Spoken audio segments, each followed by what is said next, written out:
Тениските терени во Виница и природната сенка од дрвијата во градскиот парк беа солидни предуслови за реализација на првиот Павловденски турнир во тенис во организација на клубот Торо Спорт. Преку 70 учесници од неколку клуба во Македонија, некои почетници, некои со повеќе годишно искуство, се ги одмерија силите во црвен и портокалов тенис. Годинешниот прв турнир во тенис, кој се одржа по повод патрониот празник на градот Виница Павлоден, помина одлично во фер и коректна игра.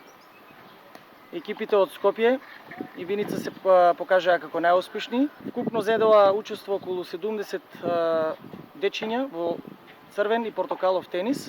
Дојдовме со 8 учесника, 2 од црвен и 6 од портокалов тенис. Освоено е второ место со Меланија Костадиновска. Сега се одви во најдобар ред.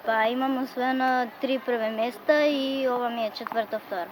Во машка конкуренција првото место го освои Огнен Алексов од Радовиш, а второто место Матеј Илиев од тенискиот клуб Торо Спорт. За сите учесници во турнирот беа обезбедени дипломи од општина Виница и мајци од компанијата Мак Прогрес.